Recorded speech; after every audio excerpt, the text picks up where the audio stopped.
पूंछ के मेंढर में भारी बारिश से लोग हुए परेशान। भारी वर्षा और सड़क के NH 144A कार्य के कारण ग्राम संघियोती बालाकोट तहसील मेंढर जिला पूंछ पंचायत संघियोट वार्ड नंबर 4 मल्लम मदियान में एक महत्वपूर्ण नुकसान हुआ, जहां हाफिज तारिक मदनी, हाजी मुख्तार खान, ASI आजम खान के 3 निवास को नुकसान हुआ। मैं उप प्रभाग मजिस्ट्रेट मेंढर और जिला प्रशासन पूंछ और LG प्रशासन और जम्मू कश्मीर सरकार से सम्मानपूर्वक अनुरोध करता हूं कि वे आवश्यक कार्रवाई करें। उपायुक्त पूंछ LG जम्मू और कश्मीर का कार्यालय जम्मू और कश्मीर के CM Omar Abdullah, bureau chief Rajesh Kumar पूंछ।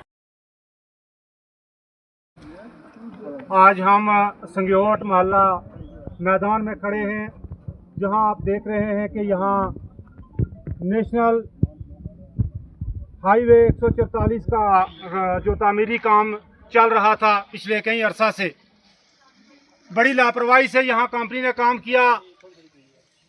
यहां की बस्ती को मद्देनजर नहीं रखा, जिसकी वजह से आज रात में जो बारिश हुई उसकी वजह से रोड के साइड से जो स्लाइडिंग आई, उसमें हमारे इमाम व खतीब हाफिज तारिक साहब का मकान जो आप अपनी आंखों के सामने देख सकते हैं, बिल्कुल जो है वो ख़त्म हो चुका है। और उसके साथ बगल में ही एक मदरसा जो मोहल्ला मैदान में 2 मंजिल ज़ेर तामीर था और एक फर्स्ट फ्लोर उसका कंप्लीट हो चुका था, बच्चे भी उसमें के अंदर मौजूद थे, वो भी ख़त्म हो चुका है। उसके साथ हमने देखा हाजी मुख्तार साहब का मकान जो है वो मुकम्मल तौर पर ख़त्म हो चुका है।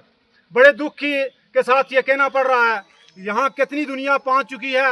रात को यहाँ आर्मी भी वहाँ पहुँची हुई थी, लेकिन एडमिनिस्ट्रेशन का कोई बंदा, सिविल एडमिनिस्ट्रेशन का इस वक्त तक नहीं पहुंचा। जहां अमदादी बच्चे भी मदरसे के अंदर ज़ेर तालीम थे, जो लोग यहाँ जिन हाफिज तारिक साहब का पूरा कुंबा यहाँ मौजूद था, हाजी मुख्तार साहब का कुंबा मौजूद था। हमने देखा आते समय कि लगभग इस वक्त भी संघियोट पूरा तकरीबन 3 किलोमीटर की रेंज का अंदर जो है वो बिल्कुल ख़तरे में है और सभी लोग घरों से बाहर ले चुके हैं। मैं एक बात कहना चाहता हूँ कि मैंने अक्सर पिछले दिनों में भी सुना कि जब भी एक ज़मींदार आदमी के लिए, गांव के रहने वाले आदमी के लिए उसकी ज़मीन, उसका घर बार सब कुछ है।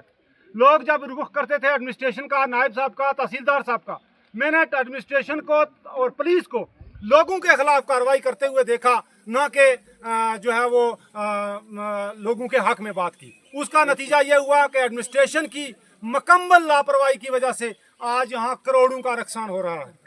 मैं कहता हूँ कि हाफिज साहब जिन्होंने एक मदरसा, उसके बाद अपना मकान जो है वो तामीर किया था, वो बिल्कुल निस्तो नाबूद हो चुका है। ना इस वक्त तक कंस्ट्रक्शन कंपनी का कोई बंदा यहाँ पहुँचा है और एडमिनिस्ट्रेशन का कोई बंदा यहाँ नहीं पहुँचा है कि किसी का जान जा सकती है।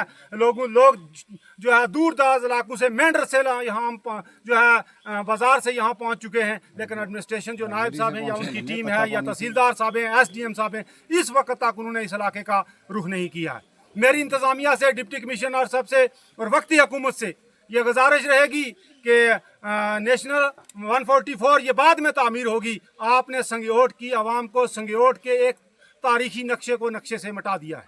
यहाँ पूरा इलाका जो है वो है। अब हम इस सोशल मीडिया प्लेटफॉर्म से ये वाज़ेह करना चाहते हैं कि एडमिनिस्ट्रेशन का कोई बंदा जब यहाँ आएगा तो उसको जवाब देना, या अपना जवाब तैयार करके यहाँ आए कि आखिर उसने इस चीज का क्या जवाब देना है। कि जिन एक बंदा जो इनके बगल में हाजी मुख्तार, जो तकरीबन 60 साल से सऊदी अरब में मजदूरी कर रहा है, बिल्कुल घर निस्तो नाबूद, 1 रुपये हाफिज साहब और जो मुख्तार साहब के मकान के अंदर से 1 रुपये की चीज़ जो है वो भी उठा नहीं सके। रात के 10 बजे का यह मामला है और आज सुबह इस वक्त जो है वो 10 बज रहे हैं। एडमिनिस्ट्रेशन का कोई बंदा, पुलिस का कोई बंदा यहाँ मौके पर अभी तक नहीं पहुँचा। अलबत्ता रात को मैंने देखा वीडियो में कि कल ये चंदियाल चौकी से 2-4 बंदे पुलिस के आए, तो वो रात को क्या कर सकते थे। मेरे डिप्टी कमिश्नर साहब से खसूसन यहाँ की जो लीडरशिप है, मेंढर के अंदर लीडरशिप जब बात करती है तो संघियोट और मनकोट का नारा वो पहले लगाते हैं, लेकिन रात दे छोटी सी बात हो सोशल मीडिया पर ये आ जाते हैं। लेकिन इनको नकल करनी चाहिए MLA जो है बुदल बकोरी जावेद साहब की, कि पिछले दिनों में जब उस इलाके में वो बीमारी ने जो है अटैक किया तो वो घर घर खड़े रहे, लेकिन हमारा कोई लीडर जो है इस वक्त तक इस चीज़ के ऊपर आवाज़ नहीं उठाई। एक आदमी के लिए आज की डेट में एक बाथरूम बनाना मुश्किल है, लेकिन जिसकी पूरी चरा पूंजी जो है वो ख़त्म हो जाए, लेकिन एडमिनिस्ट्रेशन सोई रहेगी तो हम किसके आगे जो है हाथ फैलाएंगे। मेरी LG साहब से, डिप्टी कमिश्नर पूंछ साहब से गुजारिश रहेगी कि फिल फॉर जहां मौके पर जो है वो कंस्ट्रक्शन कंपनी के जितने भी सीनियर एम्प्लॉयर हैं उनके जो पीएम हैं और ज़िला तहसील इंतज़ामिया को यहाँ भेजा जाए, उसको देखा जाए। अब ये भरपाई पूरी तो नहीं हो सकती है। हमने आने वाले वक्त में, मैंने अपने दिल में ही बात कर रहा था सुबह आते हुए कि हमने इस काम को लेकर एक इनकलाब खड़ा करना है, जो है हाईवे ब्लॉक करनी है, ब्लॉक को, पूरे ब्लॉक के ऑफिसर को जो हमने ब्लॉक करके रख देना है जब तक इसकी भरपाई और इसकी सुनवाई नहीं होगी कि एक ज़मीन जी 10 कनाल ज़मीन है हाफिज साहब की यहाँ कमोपेश टोटली ख़त्म हो चुकी है, मकान टोटली ख़त्म हो चुका है। तो एडमिनिस्ट्रेशन, मैं कहता हूँ कि एडमिनिस्ट्रेशन जो है वो गरीब आवाम के लिए माँ बाप का रोल अदा करती है। मैंने बहुत बार देखा कि बाटा दुनिया से पुलिस के बंदे आते हैं संगयोट में, पकड़ के लाओ जी, वो बंदा काम नहीं करने देता। कौन कहता है कि आप रोड ना बनाओ? लेकिन आप एडमिनिस्ट्रेशन आए, डीसी साहब यहाँ आए, देखें कि रोड बनाने का ये तरीका है और नेशनल 144 बन रही है। मैं कहता हूँ कि नरेगा की रोड में देखें कि वो भी बड़े तरीके से बनती है, कटिंग करो, स्लाइडिंग एरिया है, वहाँ डंगा लगाओ। लेकिन यहाँ नेशनल हाईवे बन रही है और लोगों को बिल्कुल घर से बेघर कर दिया है। मैं कहता हूँ कि आने वाले वक्त में मैं संगयोट जो हाई स्कूल के नीचे का इलाका है, कम से कम 3 किलोमीटर 4 किलोमीटर लंबाई, ये पूरा इलाका खतरे में है। एडमिनिस्ट्रेशन से मेरी ये गुजारिश रहेगी कि जल्द अज जल्द यहाँ जो है वो SDR की टीम और एडमिनिस्ट्रेशन पूरी आए और इन लोगों को निकाल कर सेफ जगहों पर और इनके मकानों की हालात देखे और इस पर जितना भी ज़रूरी एक्शन हो सके वो करे। शुक्रिया।